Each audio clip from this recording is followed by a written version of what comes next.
Assalamualaikum warahmatullahi wabarakatuh.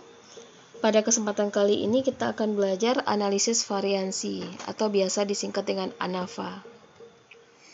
Kita lihat definisinya, pengujian hipotesis pada 3 atau lebih dari populasi menggunakan distribusi F.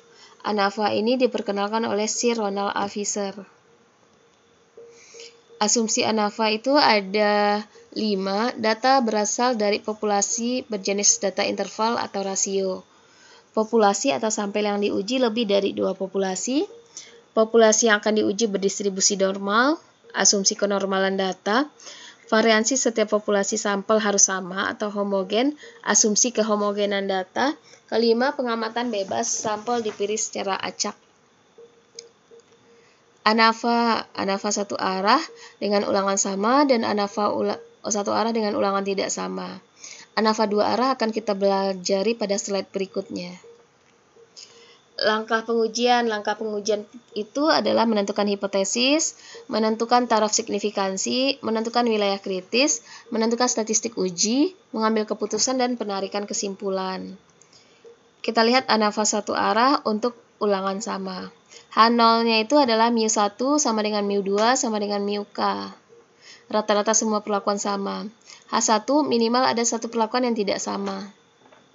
Ini struktur datanya, ini perlakuannya dari 1 sampai ke K. Ini pengamatan 1 sampai N, berarti ini adalah ulangan. Ini Y11, perlakuan pertama, ulangan pertama. Perlakuan pertama, ulangan kedua. Perlakuan pertama, ulangan ke N.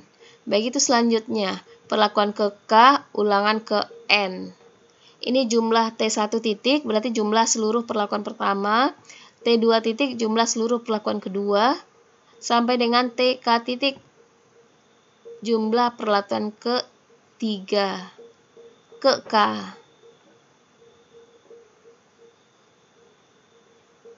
Ini rata-ratanya berarti dibagi. K perlakuan, N ulangan. Statistik uji atau tabel ANAVA, ini ada sumber keragaman, ini ada derajat bebas, jumlah kuadrat, kuadrat tengah, dan F hitung. Derajat bebas dari perlakuan itu K dikurang 1, derajat bebas total K dikali N dikurang 1, derajat bebas galat K dikali N kurang 1. Jumlah kuadrat perlakuan JKP, jumlah kuadrat galat JKG, jumlah kuadrat total JKT. KTP ini sama dengan JKP dibagi dengan K kurang 1, berarti ini dibagi ke kirinya. JKG dibagi dengan K dikali N kurang 1. F hitungnya KTP dibagi dengan KTG. Ini dia akan menolak H0 jika F hitungnya besar dari F alfa. Ini V1, derajat bebas perlakuan. Ini V2, derajat bebas galat. Ini jumlah kuadrat total, sigma I sama dengan 1 sampai K, sigma J sama dengan 1 sampai N, YIJ kuadrat dikurang dengan T titik-titik kuadrat dibagi dengan NK. Artinya adalah data pertama dikuadratkan, ditambah dengan data kedua dikuadratkan, sampai dengan data ke-30 dikuadratkan. Dikurang dengan T titik-titik kuadrat dibagi NK. Ini JKP, berarti perlakuannya saja. 5 perlakuan saja dibagi dengan ulangan. JKG, JKT dibagi JKP. Ini ada contoh data dari 5 jenis pupuk. Berarti dari soal ini ada 5 jenis pupuk diberikan kepada 30 tanaman. Berarti ini adalah ulangan. Kita ingin memperhatikan berapa rata-rata panjang tanaman itu. Pada taraf nyata 5%. Berarti ini penyelesaiannya H0, H1, H2, H0, mu1 sampai dengan mu5. Atau rata-rata semua panjang tanaman sama. H1 minimal ada satu perlakuan yang tidak sama atau rata-rata semua panjang tanaman tidak sama. Ini JKT. Ini dia datanya dikuadratkan, dijumlahkan untuk ke 30 data kita. Ini totalnya kuadrat bagi dengan M kali N 30 159,948. JKG JKT dikurang JKP. Kita peroleh 48,838. Kita masukkan ke tabel, berarti di sini K kurang 1, 4. Di sini K, N kurang 1, 29. Jadi yang kita isi itu, ini 2 ini aja. 29 dikurang 4, 25. Ini tadi 111,11, ini 48,38. KTP, berarti JKP ini dibagi dengan 4. 111,11 dibagi 4.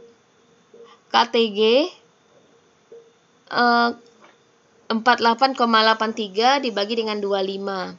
Sehingga diperoleh F hitungnya adalah KTP dibagi KTG.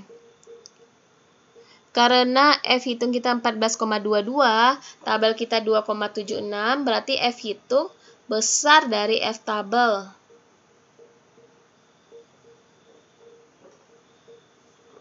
Sehingga tolak H0 terima H1. Artinya, terdapat perbedaan rata-rata panjang tanaman yang diberi jenis pupuk yang berbeda. Ini ANAFA satu arah dengan ulangan tidak sama. Hipotesisnya sama, yang berbeda itu di sininya. Ulangannya, jadi perlakuan pertama ini ulangannya itu N1. Perlakuan kedua ulangannya N2, makanya di sini NI.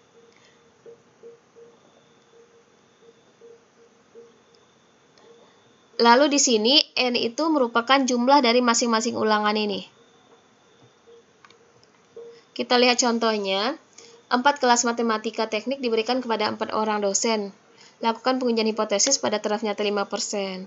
Di sini ada 4 dosen A, B, C, D. Berarti perlakuannya ada 4. Ini ulangan pertama ada 5 buah.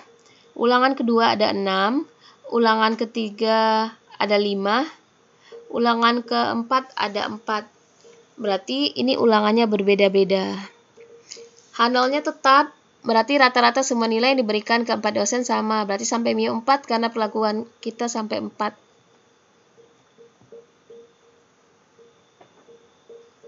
Setelah itu kita cari wilayah kritisnya. 0,05, 3, dan 16, 3,24. Kita lihat tabel F 0,05. Ini JKT. JKT ini data pertama dikuadratkan, ditambah dengan data kedua dikuadratkan sampai dengan data ke-20 dikuadratkan. Dikurang dengan total kuadratnya tadi, dibagi dengan 20.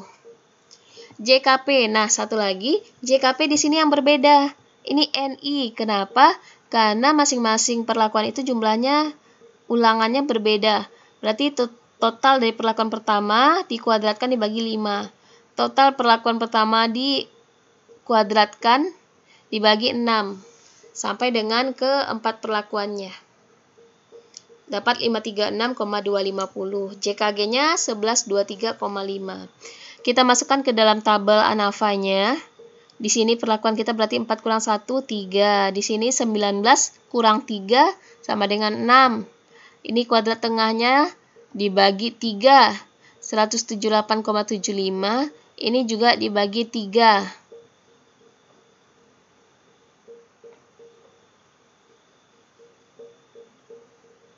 Ini dibagi 3. Ini dibagi 16 ya, dB-nya. Sehingga F hitung kita diperoleh 2,546. Karena F hitung kita kecil dari F tabel, maka terima H0 tolak H1. Artinya, tidak terdapat perbedaan rata-rata nilai keempat dosen pada taraf nyata 5%. Sekian, terima kasih. Assalamualaikum warahmatullahi wabarakatuh.